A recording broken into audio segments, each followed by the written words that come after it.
Coming to you live from the Pensado Theater at the all-new SAE Los Angeles campus, Pensado's Place is brought to you by Vintage King, the Blackbird Academy, Audio Technica, Aftermaster, Isotope, Studio 202 DC, Avid, and The Recording Connection.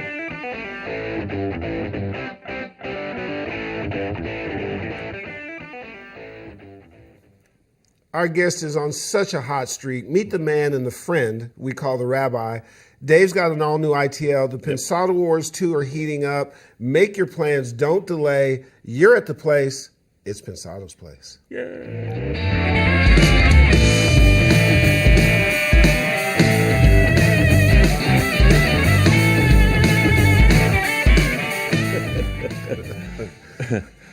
Hey, everybody, man. Glad you're hanging out with us today. As Herb said earlier, it's a special show today. Love our guest. Yeah, good guy, right? Herb, should we make an effort to coordinate? Well, we're kind of... You always look so much better than me. You know, we're just kind of off color. Tell Ralph I want like an endorsement, too. Well, it's actually not Ralph. It's that I have an iron. And I'm wrinkled? No, not you. No, you're good. You're good. And is this interesting to our audience? No. Probably not at all, right? Why start now? Yeah, absolutely. So why don't we get to the information? Okay. Hey, gang, how the heck are you? Happy to be in your presence. Happy July 4th where it applies as a holiday, and happy July 4th if it's just another day where you live. Absolutely. Thanks for your likes and subscribes. It is most appreciated, as you know. Also appreciated are Vintage King, the Blackbird Academy, Audio Technica, Aftermaster, Isotope, Avid, Studio 202 DC, and The Recording Connection, our esteemed partners. Big thanks to all of you. Show them your support if you would. Our man Chongor is in Japan for a couple of weeks, sending me texts of fish that he's just murdering over there. God, pray for him. Pray for the fish. It's too late for the fish. Let's take a moment for a couple of shout outs. First, to an incredible member of our community, a great guy, a NAM brother. Pete Johnson, understand something. We're holding you up, baby. Yeah, we're in it with you. Your peers love you, dude. And together we are just going to flat out kick this right in the ass. You holler whenever you need us. If you don't holler, we're going to holler at you. So from Dave and I and all of Team Pensado, all of our audience, much, much, much, much love, Pete boy. Yeah, Pete. Good dude, right? Yeah, absolutely. Absolutely. Also to Zain Calcuttawala from India, heads up. Persevere. We talked about email. You will prevail. Dave will tell you, and I can tell you, and our team will tell you that the journey, part of the journey is being tested. It's part of the process. It makes you better. It's tough to get through, but you'll get through it. So we know and expect that you will, and you'll be just fine. Also, a tip of the hat to our own Karen Dunn, who threw a great golf tournament for all the pro audio community a couple days ago. You can see it on Facebook and everything. Raised a bunch of money for charity. Proud of you, KD. Good work. Karen. Now, to the Pensado Awards 2, brought to you by Aftermaster. Here's the details, guys. Sunday, August 30th, 7 p.m., we're taking over the Sony movie lot, a VIP reception for the VIPs, a VIP reception for our treasured audience of enthusiasts, all you guys out there. That's going to be in the exclusive Aftermaster Theater. You'll hear some bongs going off all over the lot. That means you come gather in Cali Park for the big show under the stars. Then after the show, we head into the lair. Yes, I said into the lair. And what are we going to do? Here's what we're going to do. Cocktails, conversation, booties bumping, mascara melting. Let me say it again. Conversations, cocktails, booties bumping, mascara melting. Ladies, bring the noise, set the bar, lead the way, put on your finery, dress up your mate, class up the joint. Bring the heat. We love showing the world how fine the women in audio are. And that's each and every one of you, no matter shape, color, complexion, all of you are fine. Come on. So gentlemen, since I've set the bar with the ladies, don't you punk out. Rockstar up, bring your audio swagger, stretch your stuff. It is time to celebrate. Guru, Chris Lord-Alge, back in the saddle as host. More host announcements coming next week, along with how you can be a voting producer with the Pro Committee. A super good time is being planned. Come celebrate our community, your gifts, and your accomplishments. Remember 2 important things. For the Unique Home Studio Award, that's a picture nomination. Send pictures to info@pensadosplace.tv.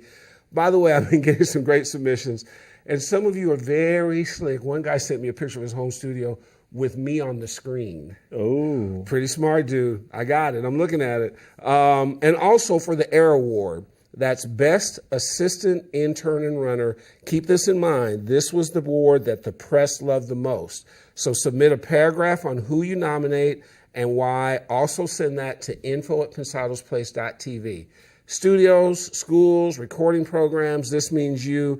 The AIR Award is just something that is very, very popular and we think is very, very important. So get your submission started if you would. For everything else, it's really simple. Go to pensadoawards.com, see the Growing Pro Committee list, get ticket info. It's only $50. You'll see the categories. We'll have pictures up of the Sony location and anything else you need to know. Tickets are going very fast, so don't delay. We'll update you every week, so use that as your hub. It's going to be an absolute blast. Next week when we come back and we have some announcements, we'll also include how you can be a voting member and vote along with the Pro Committee. Gonna be a big one. What do you think, man? Does it sound? You know what, Herb? A lot of times us engineers will get together and we'll lament the days when we were all in a 5-room facility and we saw each other a lot. Yeah. And some people have said, our friends that are mostly engineers have said one of the things about Pensado's place is they get to see their friends. Kind of a hangout yeah. spot, right? And this is that on steroids. I can't wait to see everybody, people I know, people I don't know. It's a chance for us to do what we've been saying we always want to do, and that's get together and talk about all the things we love in audio. And also to show our spouses kind of what we do. Yeah, it's not so bad. And what I like is that the pro guys are excited to hang with the enthusiasts and the enthusiasts, so we just throw it all together and celebrate for I can't wait. I had so much fun last year. Saw people I hadn't seen in a while. Saw people I've never seen before. And I will tell you, it's coming together. Like, Mr. Dr. Madlove over here. There's smoke coming out my ears. Nobody's more excited than me. Oh man, it's gonna be a ball. Can't wait. You got a new ITL for us? I do. This week's ITL is modulation effects on guitars and keyboards. That sounds a little fancy, but it's just a new way of looking at some things, and I think you're gonna like it. Check it out.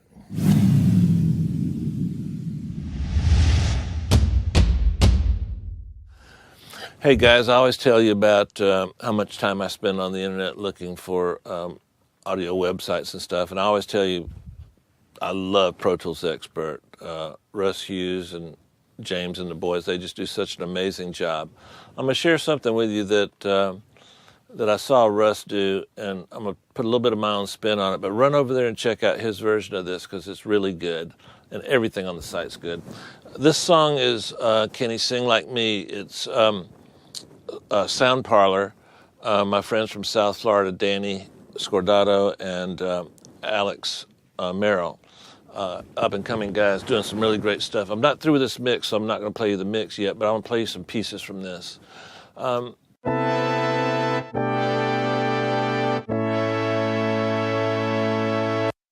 Pad sound, mono-ish. Let's see what we can do. Now, check this out. I've got a delay unit. You can use any delay unit as long as you've got access to the modulation. Now, I'm turning the delay itself all the way off, so there's no delay time. It looks like yeah. So we're leaving just a little tiny bit there. Now, I've told you about this Music Math app I'm pretty sure it's on both Mac and Windows, but anyway, you can check that out. Now, I've typed in 157 beats per minute, as you can tell, just to the left of the plug-in here. Oh, you can actually see it there, 157 beats a minute. Now, I type that in, and now it gives me modulation numbers for different note values. So I chose a whole note in this case, which turns out to be 0.65, and you get the modulation numbers in delay times and in this frequency number, I guess is what it is. And then so I've got 0.6 and I've got a depth of 1. Now that's going to be my left side. This is going to be my right side of my effect. So now this guy here is a rate of 2 and a smaller depth. I like quicker rates, smaller depths. I mean, I said that backwards. Anyway, you can figure it out. So this is 0.33, depth of 2, depth of 1, 0.65. Now, if you'll notice, I'm taking advantage of the EQ in here. You can do an outboard EQ. This is a little more low end, a little less low end, a little less top end, a little more top end. We're fully wet. Now, this one I'm adding a little less analog noise and this one a little more. So let's see what we've got.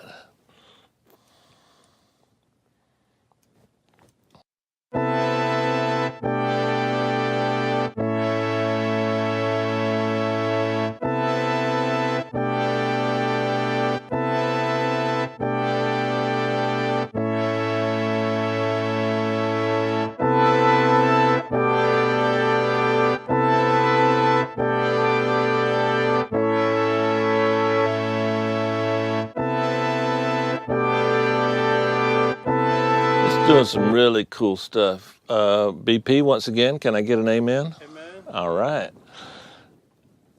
Love it, love it, love it, love it. Now, let's try this same thing on a guitar.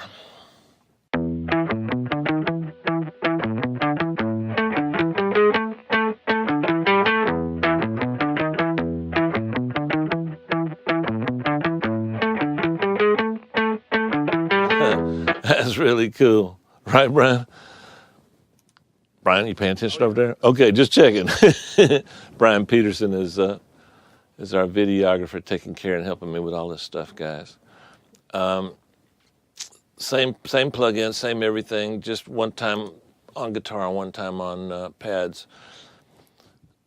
Experiment, guys. Just because we've done guitars, just because we've done all these different things, there's no reason why you can't put a little saturation in front of these, or maybe some saturation after them. Maybe we could put a little reverb on these. Maybe run this through a little tight delay. Put this one on a 16th. This one on an 8th. There's all kinds of things you can do to distinguish yourself from the pack and to make it all musical and to make the song better. That's what we're trying to do. We're trying to amplify the energy in the song. Okay? All right.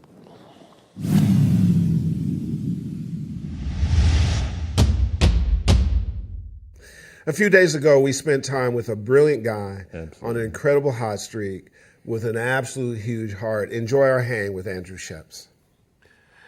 Our guest is a supremely gifted artist. He is absolutely on fire. His brain is as big as his heart.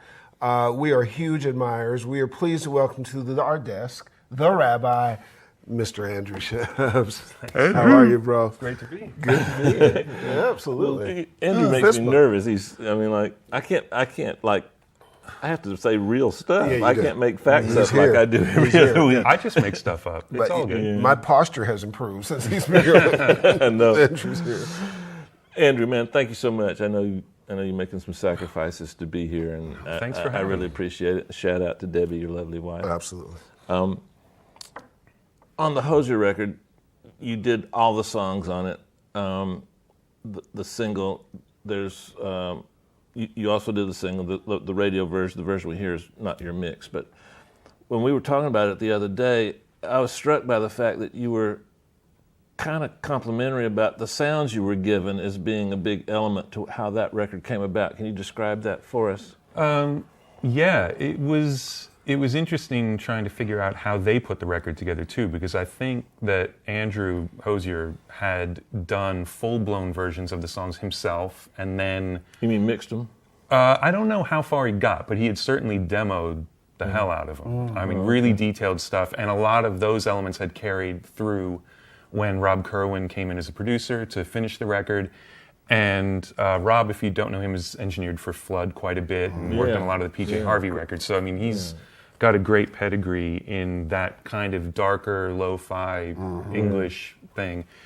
But that combined with what Andrew had done, like on most of the record, it sounds like B3 in the background, and it's up to 20 or 30 tracks of Andrew's voice through a Leslie plugin. You're kidding. And he just stacks and stacks and stacks, You and remember which that's plugin the it choir. was? I have no idea because it was all bounced out of Logic. It was all that .bip, So whatever he was doing in Logic made it into the final track. So there were all of these really stylized elements to it, but then at the same time, it was time to make it sound like a record. So kind of do what I do on top of that. But all the reverbs had all the top end taken off. I was de-essing like crazy after I had added the kind of top end you wanted to add to the vocal in the air, just to make sure that it was kind of a dark and thick record, but still somehow pop. The record doesn't feel dark. It just because everything relates to the other sounds. For me, when I hear a record and that one sound is dark, it's not as dark as if everything is dark. I just said that backwards. Anyway, just make something up at home.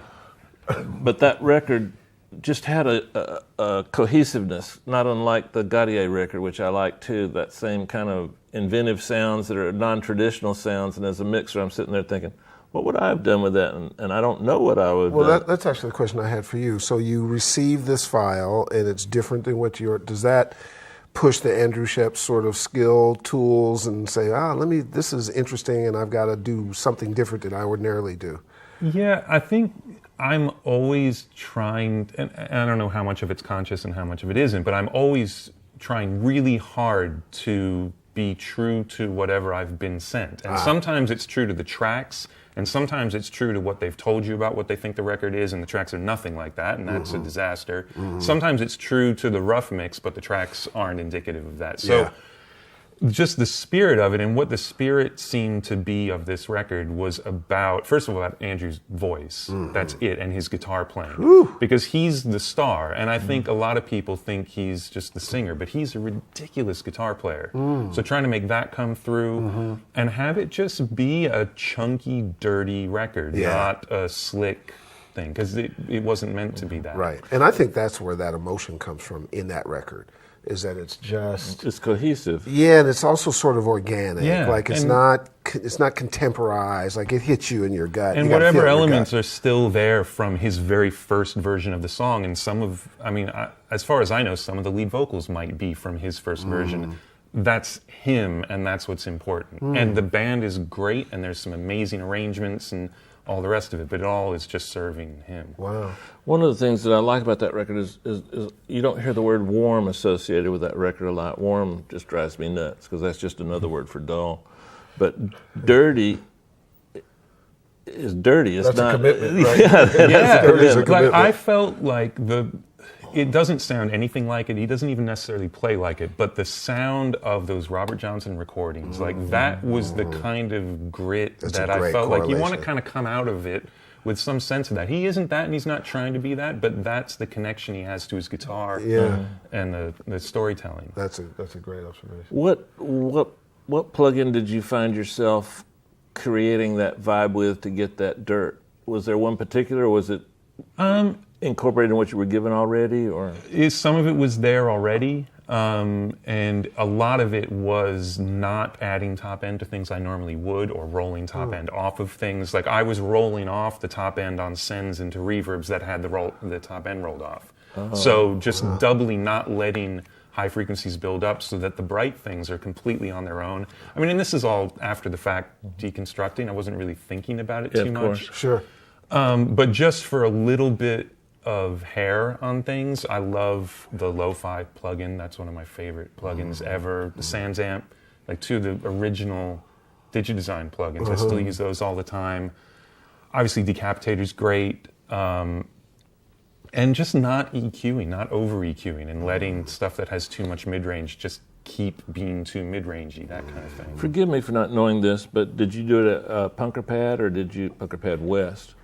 Or did you do it at East? No, that was Punker Pad West. There was a little bit of traveling while we were finishing the record, so that would have been on just headphones wherever I happened to be. But yeah, that was all done at the studio.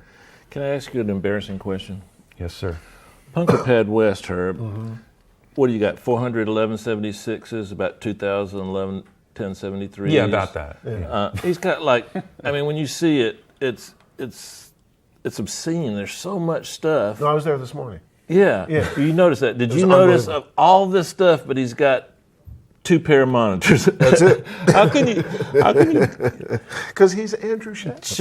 Shouldn't you have like 20 monitors to match 20 of everything else? No. Absolutely not. Didn't you think it was funny? I mean, you see it and you see all this gear. I mean, it's like floor to ceiling. Guys, go to the website and check this out. It's amazing pictures. Just Google his name; it'll come up on his website, and you see all this gear. It's obscene. He's got more than one console, and then you look and you see a pair of NS10s and some crappy old tannoys, and that's all you see. And I never use the NS10s. Ever. So those are for when bands come over and they don't understand the tannoys. But it works. Yeah, I found those tannoys. It's a long, convoluted story how I ended up with them, which doesn't matter. Basically, someone owed me money, and I had the speakers, and so I still have the speakers. Worked it out. And it's fine. That's right. That was a long. I'm sorry. That was a long tirade because I want Andrew to explain his concept on monitors because I think it's a bit unique. Well, so I started using these tannoys, and I was kind of used to them from having worked on them elsewhere, and loved them. And I know what stuff's supposed to sound like when it comes out of those speakers. And everybody else I talk to, it's like they're constantly in search of, oh man, did you hear these speakers? Check out these speakers. And so I did that for a while. And I would get speakers in, and I'd put them up next to the tannoys, like, oh, I should be going back and forth. And nothing matched with the tannoys. Tannoys were always too different to switch back and forth. Like, I would need an hour to get acclimated to the other speakers. Right. You can't just switch. So after a day or two, I just stopped switching, and I'd be on the tannoys. And now they've just become this, it's not even a benchmark, it's my universe. I can take those speakers, put them in any room, and I know exactly what I'm hearing. I know if there are problems with the room, I know if there are problems with the tracks. Right. I never listen to reference tracks, I never listen to my own mixes. I mix the song I'm mixing, and that's it. And if I lose perspective, it's because I need a 10-minute break. Right. And then as soon as I hear it on the tannoys again, I'm right back. I know exactly where it should be. I disagree with that. Yeah. Jason Most people do. Nah. I don't know what it is, Andrew. I just need new shit in my life from time to time. Like when I wake up and I know I've got a new plug-in, it just makes that drive to the studio fantastic. I get excited about that, but I get just as excited about my new telescope. And like, I don't want to spend the time finding speakers. If I'm working, the speakers have to just be. Which album did you use the telescope on? Do you remember? All of them. Yeah. Jason Joshua told me one time, he said, because I'd been using NS10s forever, and he said, Dave, if you're going to make modern records, you need to use modern tools. And so I went out and bought some modern speakers, and I'm back to some old speakers now, except for my S8s. I like those. The sound the telescope makes on the records is just... Yeah. It's extra. I didn't identify what it was, but now that you say that it, sense of depth. Absolutely. It's one of those old Neve telescopes, right? Yeah. Well, it sharpens your hearing if you need it. We're going to take this telescope thing all the way out. One of the things, guys, that happens when you sit across from talented guests and my partner here, you see trends start to emerge about how people got to where they are, and I'm a big admirer of talent in our profession. And you and I have a similar pathway in that we had a lot of enough live experience, but then we also had a technical background. Can you explain briefly those experiences, those two, the live experience and the technical experience, and how that got you from there to where you are now? Because I'm still using all those elements every day. Yeah, I think the live sound thing, I mean, I didn't do like front of house on any major tours, but I did sound for bands in high school and stuff like that. And then I got to be on a couple of tours, doing a more technical job, but doing a little bit of mixing. Mm-hmm. But it's when it's easy if all you ever do is studio recording to get really tied up in the process and what you use and how you use it. Whereas live, once you've made those choices and the show starts, who cares? It's what's coming out of the speakers. Right. And that is the ultimate thing to keep in mind doing anything with Absolutely. sound, is all anybody else is ever going to hear is what comes out of the speakers. I don't care if you use lots of plugins or no plugins or analog gear, digital gear. So that experience, and also just get it done. You know, you can't come back tomorrow and do the show because you're not feeling it. Right. Right. You make it great, and watching the musicians step up every single night, and you'd be hanging out with them before the show and say, oh man, there's no way this is going to be a good show. And then they'd step Boom. on stage, be on fire. Yeah.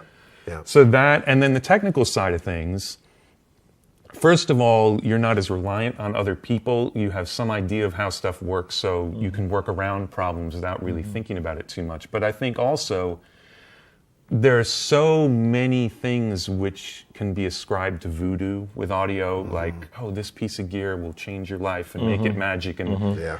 But it's all science. I mean, the emotional reaction to music has nothing to do with science necessarily, though it does on a different molecular level. But the actual mixing part, the using gear and headroom and frequencies and phase shift and all of that, it's science. It's not voodoo. And the more you understand about that science, the less you, first of all, get caught up chasing stuff that actually doesn't matter at all.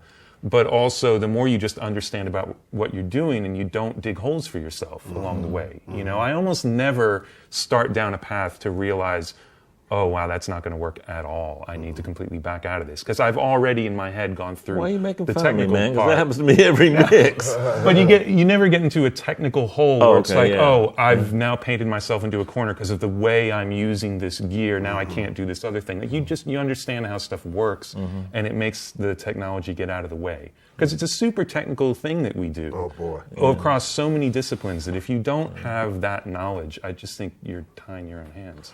I heard someone say that you don't have to be an internal combustion physicist to drive a NASCAR around the track at 200 miles an hour, but it doesn't hurt, I don't think. No. I think it helps.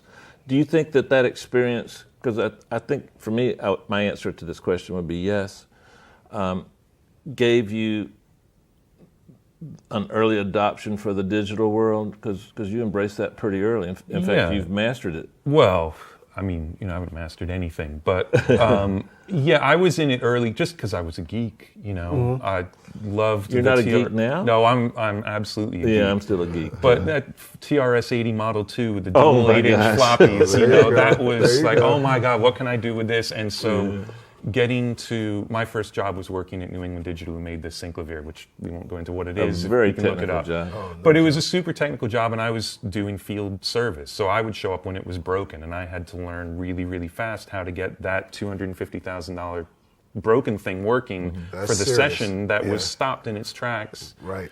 And the whole idea of just being able to troubleshoot really, really fast and understand which parts of the system are doing what. Oh, that must have been amazing training. Yeah. Yeah. Wow. Technically, those of us that used one, we were in the box in the 70s, right? Absolutely. Did that thing sample at like 320 or something? No, it went up to 100K. It was 100K. variable in 0.1K increments. You could start, I don't know how low it would go because no one ever went below, 20K. But up to 100K sampling. I knew it was a lot. But in your, most folks don't understand the process. You and Dave have to make choices about what you want to mix. So a manager will bring you certain things and say, here's what it is. And there's a number of variables that come into play. Could be schedule, could be money, could be thing. Does your taste come into play in terms of what you choose and what you don't like? Do you not do things you don't like? How does your process work for your selections? I mean, I would love to say that I've never done a project that I wasn't Just really passionate excited about, yeah. but that's not true at all. For any of us. There's probably an inverse relationship between the amount of money and the amount that I need to No like question. the music No because question. I got telescopes to buy. Absolutely. So no, I mean, I will turn stuff down that I musically just don't get because I know I'm not the right guy. I can't do a good job on something I really hate, but as long as I can find something to latch onto, then I'll do a good job, and that's okay. But I will actually turn stuff down more lately, and it's just come up recently too on a couple of things where as you start to talk to the band and you start to talk to management and the label and they start to describe the project to you, a little alarm bells start to go off and you realize Red this flags. is going to be the biggest pain in the ass of Yep. anything I've ever worked on. And I used to not really trust that all the time, and I don't think I've ever been wrong. So I'm starting to trust that a little more and just try not to make my life more difficult than it already is. One of the downsides for the management side that I've seen is that as more and more people have tools to learn you guys' craft, and they learn it in different degrees, and that can lend to band members, A&R people, people at labels. All of a sudden, the input and sort of the futzing with you that gets involved can start to become not worth it. It can be crazy. And I think the other thing, though, is it's a massive topic, which we're not going to go into, but the democratization of the record-making thing with technology, which I think is awesome, because there are a lot of people who wouldn't be able to make records otherwise. But you have a ton of bands who are making their first record, and they always used to have to be surrounded by people who had made more than one record. Right. And now they don't. Absolutely. And they think they know how to make records from their 3-month experience making their own first record. Yeah. And that's fine, Sure. because the unorthodox approach can be amazing, but it doesn't allow you to step in and say, hold on, I've seen this 1,500 times and here's how this is going to go. Yeah, yeah, you're headed toward this wall. Let me help you. Yeah. Absolutely. Chongor, you got some questions over there in the corner office? Yeah, we do. Okay. We don't get his theme again? I've been lobbying maybe for the arm that. Help raise. me. Exactly. This first one's from Don Coleone. Wait. The Don I thought he got killed in Godfather 3. But anyways, go ahead. That's who asked the question. How do you adapt when working in studios all across the world? Are there any kind of habits you've created to get comfortable, or? Bringing my tannoys. I bring my speakers. I've got 4 pairs of them now, and they're all over the world. If I have those tannoys, I walk into You're good. any room and I know exactly what I'm hearing. That makes sense. You got another one there? Yep. From Ryan Carter. What was the reverb you used on Lana Del Rey's Ride, and what's your general philosophy when it Ride. comes to reverb? Great question. Well, let's talk specifically first. So on that track, she's super, super specific about vocal effects. So 90% of those vocal effects actually came to me done, and I was told, do not touch them. Wow. And so I didn't touch them. The only thing that had happened was they had recut the vocals in the bridge since she had gotten a chance to work on all the effects. So I had all these amazing, lush vocals, and there are multiple reverbs and multiple delays going on, and there was automation. I mean, it's meticulous. And then all of a sudden, for 16 bars, I had a bone-dry vocal. And I had to figure out, what to do. So specifically, I don't remember. I'm sure there were some deverbs and altiverbs and delays going into those things and de-essing stuff and a lot of side chaining just to try and recreate how complex the effects were in the rest of the song. My general philosophy on reverb is I used to not use it ever. I never want to use an effect that you can hear unless it's supposed to be super, super obvious. So either it's just a natural thing to make it bigger, or it's, hey, I'm a reverb, kind of thing, like an infinite reverb or a really obvious snare thing. But I don't know. I don't have a general philosophy about it. I'm probably using it a lot more than I used to. When you work with a Zach Brown band or I watched the Amos Lee thing live. It was just amazing. Ooh, I want to talk about that. Yeah, absolutely. So, does Zach Brown band, for instance, because the live world is so important to them, do they make a distinction between their studio records, or do they want a live feel in their studio records? Is there a balance? The record that I just mixed for them was so eclectic. I mean, it's all over the place. Oh, really? I love that. There was a big band track, like a full-on big band track, cut live in a room. There's some tracks where those guys, the 8 of them, were live in a room, but then they went back and did lots of overdubs. There's some that were put together practically like EDM tracks. Wow. So there was no hey, by the way, this should sound like a live band. It was just make it all somehow work together. Which for me, it's the same dude singing on all the songs, so my job is done. Yeah, exactly. So I just sort of ignored the fact that the songs are all different and just made each one as big as I could possibly make it, and then it turned out that they all kind of went together. Oh, cool. I was just a great question, Herb. I was just sitting here thinking, the last 2 or 3 years have just been an explosion for your career. Oh, I mean, you boy. think of the Hot Zach as Brown, fire. Hozier, the Lana Del Rey, and then of course Adele. 21 is still huge. I think it's going to hit 35 million soon. If this is a stupid question, you have my full permission to categorize it. I've got a million other ones that are just as stupid. But is there any correlation between that explosion and your creativity being enhanced by being more in the box lately than you were prior to this time period?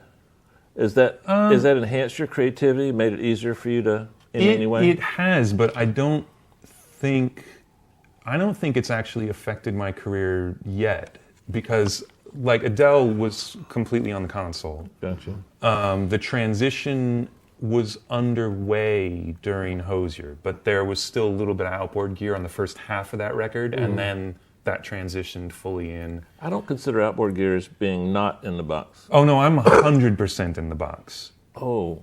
There is not a single and I got a million theories about that, which you won't go into. No, but go into them. D to A is the worst part of any digital chain by far. It's the worst sounding part of the whole digital chain.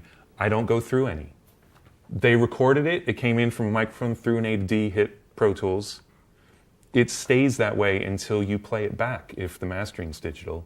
And so I think I'm sonically actually gaining something by never coming out. And there were a lot of stages in my transition from 64 outputs down to none, but it's. But yeah, I'm 100% in now. But for me, what it's done is Wait a minute. You're 100% 100% in the box. I have it. My mix rig, other than the tannoys, it fits in a backpack. Are you going to have like a garage sale anytime soon? No, that I can be invited Stay to. tuned, though. Stay tuned. There's the gear. The gear has a life of its own, which I'm hoping will. What prompted that, though, Andrew? Because what prompted it was the idea that you cannot explain to people what mixing on a console means. It doesn't matter how many times you explain, like the mix is up now and it won't be later. It doesn't matter. You get a call 2 weeks later, and you can only work on one song at a time.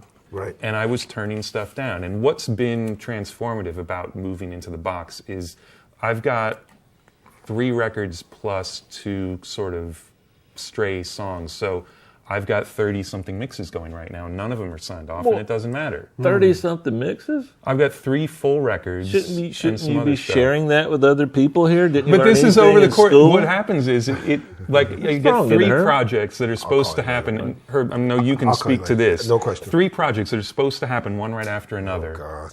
and they all happen right when the third one was supposed to start. That always and so happens. instead of saying to the first 2, like, you missed your window, like, look, just get it to me as fast as you can. Exactly. And it allows me to cycle through things, so I'm always fresh. My perspective is better. I work shorter days and get way more done. But it also means that if the band is going to take 4 days to get back to me because they're on tour, I don't care. That's Right. not 4 lost days. I just work on something else. And does the portability allow you to sort of manage time differently? Absolutely. You can be on a plane, you I can be went other to places. I went to Chicago with Joe Barresi to do an event, which is just hanging out with that guy for 2 days. Is Always good. a treat. Absolutely. But I was really starting to stress about work, and because originally I wasn't going to take the computer, and finally said, you know what, just take it. I spent half a day in the hotel tweaking mixes, sending them out. And Are you doing a laptop or are you using laptop? Yeah, that's my main rig. So, yeah. You look like you've been converted, like Well, you've been baptized or something. No, because I disagree with my dear friend. You know they have some expensive converters out there now, right? That are really good. They're not better than no converter, though. Yeah, they're close. They're close. Sounds like a mix-off. Okay, let me Coming up with a concept. I can see. Shootout. I can see it Live already. shootout. No, and while I was transitioning, I wouldn't be doing it if I didn't believe that for me at this moment, my mixes sound better. It's not just about the convenience, and I did tons of tests. First, stopped using the EQ and the sends on the console because those are the things that are really hard to document and recall.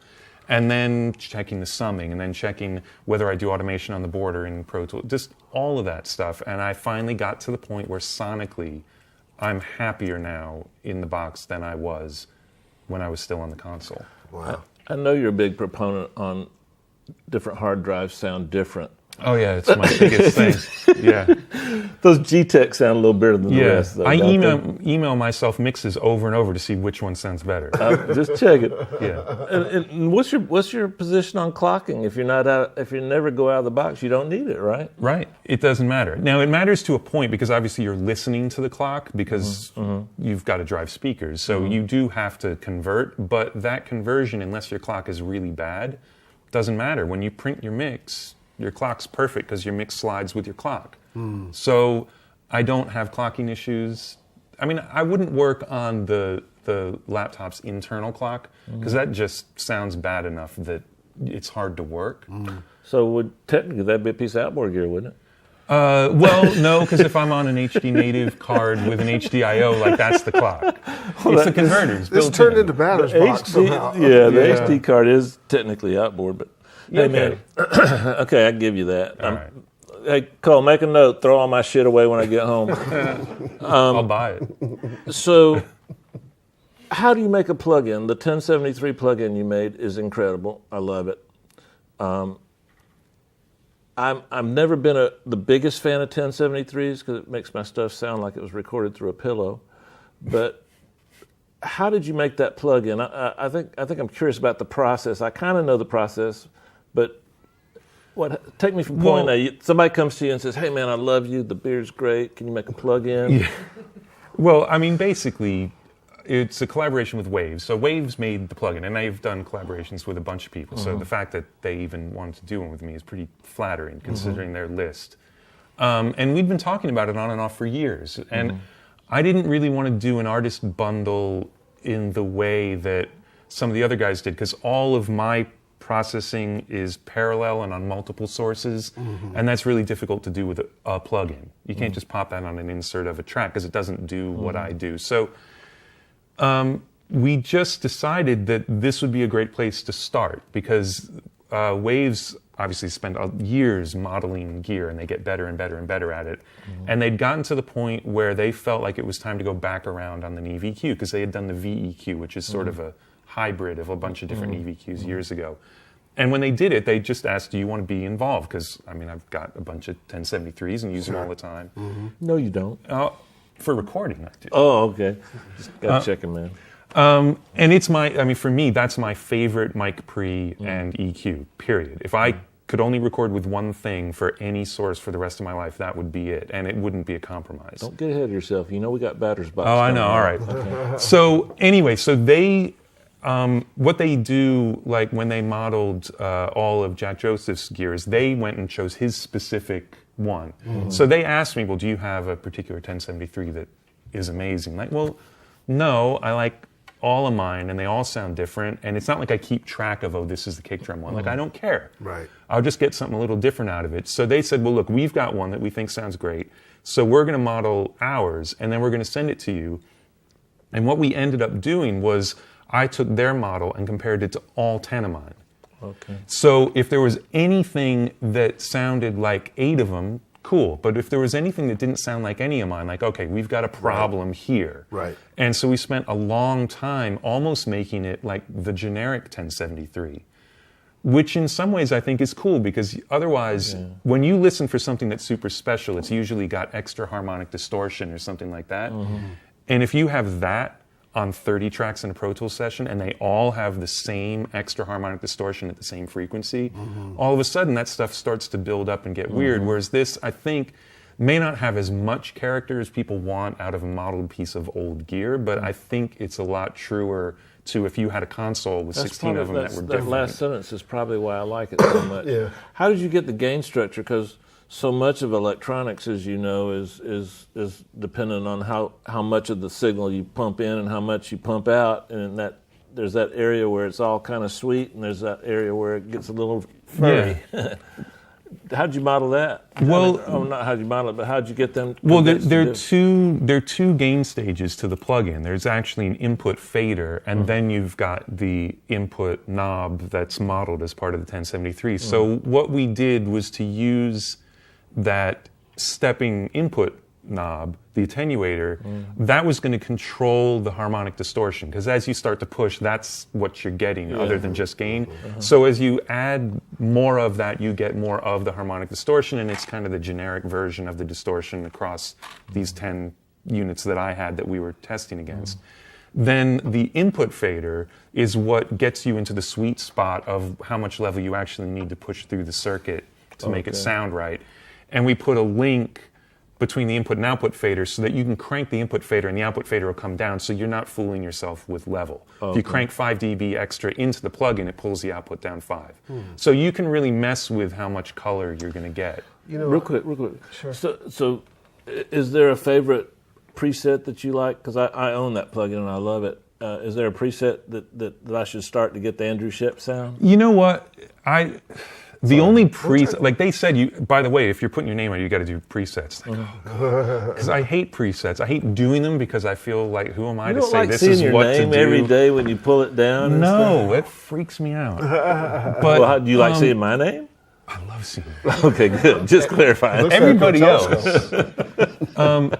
So I did a bunch of presets, but the one that I actually like a lot, and I can't even remember exactly what it's called, but it's for the stereo version, and I think it's called like Fat and Wide or Stereo Widening or something like PH? that. Oh, it would be an F. Wow. Fat and Wide. This sounds like that magazine you had at your Something place the other day. It's different. Somebody called me that the other day. But what that took advantage of was the other thing that Waves is really into is MS processing. So they'll add mid-side processing to every stereo thing they do now. And so it is an EQ for, I mean, it doesn't have to be on a mix, but it's great on a mix where you're actually tiny bit of high pass and adding air to the sides and adding a little bit of mid-range and thump in the middle and being able to really attack the sides and middle separately EQ-wise, which was cool. As your manager, can I just make a recommendation that you should follow? Go home. Yeah, let's just concede batter's box. Okay. Let's just take the L and move on I'll from tell there. you what. Just fill this out with whatever you think is right, and I'll submit it to Sean Gore. No, step up. We're going to man up. Okay, Right, give me you my ready? pen. Here, you need your pen Yeah, I because do. that's your security blanket. It's my knee pen. All right, let's put that underneath so you have your pretty colors. Thank you. All right, we're rolling the intro to batter's box. I'm going to try to make sure your block doesn't get knocked off, but I don't trust it. Fire away, sir. Bass. SVT. Ooh, boom. It'll be a tough day. Crowd yells. Staying down low, kick drums. D112 inside. Crowd roars. Reverb. Delay. That was good. Double. Uh-oh. Loops. Loops. It's been a long time. I don't think I have one for that. Ooh, good. 2 men on bass. Synthesizers. Modular. Snares. Bell brass. Wow. I know. This is sort of painful. Damn. Strings. Ribbon. Oh, wow. He's good, Herm. Could have gone specific. but- Favorite gear under $200 that you've used on a popular song? Favorite gear under $200. Dynacomp pedal. God, Dave, this is painful. I know. Wow. Microphones. My favorite microphone in the universe I got a pair of RCA KU3s, and it's ridiculous. Wow. It's like you're in the room. It could be the worst thing you've ever recorded, but it's the best sounding recording of that worst I'm thing not very ever. familiar with those. They're also called 10,001s. Oh, okay. They're built for sound stages. Weird. Anyway. Wow. Ridiculous. Last one? I just want to get this over. If your precious little studio caught fire, what one piece of gear would you walk out with besides your laptop? The KU3s. Oh, okay. That's Definitely. That's a walk-off home run with the Don't bases you get loaded. penalized for Don't I get some Well, that's the point thing. for- I was worried about bringing those up, but I didn't know how to answer the No, previous question. it's without it. just Okay. It's a clock cleaning, but learned- we I knew learned, that you we know. knew that when we booked it. The good thing is I get my ass handed to me every week, but But not like But the this. better How would thing- Dave win? I'm curious but about the this. better thing is I learn so much every week. The way we would win is because we control the video editing afterwards. We would just put something insane in there. Yeah, absolutely. Plus, I mean, Spaghetti. don't want to brag, guys, but I let them win. Yeah. That's, Okay. that's my secret. Right. Not really. You know what? Batter's Box is something that Herb and I both love so much because it allows us to quickly hear what's on your mind and compare it to the other 200 guests. And it just gives me, I hope you guys are using it the same way, it gives me a quick assessment of things I should be checking out, things I should know. Why am I doing my hands like this again? But I love that. I love that segment. I love it more than anybody. Well, it's interesting for me in the middle to watch that back and forth and the number of things that, one, over time have evolved. Then you hear the kinds of That's things true, people isn't it? use, and it's just fascinating. Like with return guests, what might have been Batter's Box 4 years ago is different, you know, and sometimes it's the same. So it's just it's a fascinating thing. Couple things before we wrap this up. Remember to go to the recall segment that you see right below me, and you'll get extra exclusive content from this week's guest. Andrew, couple things. We know that on August 30th you're going to be in England, but we're going to Yes. work out something technically to make that work for the Pensado Awards. Excellent. Would you also agree to be on the pro committee like last year so we can get your input? course. Very, very great. good. You know, it's probably too strong a word, but maybe then. You know we love you, man. This is your home. I gotta say that what you guys managed to do in here and the awards, it's like if I put on big boy pants. Like I sit at home, I make records on my laptop, and you guys are out here doing it, and it's huge, and teams are great, and where you're doing it's great. It's awesome. Oh, thanks, man. Thanks. This is what makes it worth it. Yeah. Dave? Thanks, Andrew. and then stuff like that happens. Yeah, and then you know. and then you realize that we're really the Keystone I Cops thought of the audio. one person I could count on was my dear friend. I let you down. Man. Dave, take us home, buddy. Oh man, where do you start? As you can tell, I have so much admiration for Andrew's skill set and himself as a person. How to watch today's show? Rewind it and pay attention to the enthusiasm and the definition with which Andrew knows who he is and what he's trying to accomplish. Sometimes the hardest thing in the world is not to get a sound, but to know what a good sound is, and I like his confidence in knowing that. Now, we all go through our little insecurities and problems sometimes, but check this episode out a lot. I know I'll learn a little more. Thanks for hanging with us. See y'all.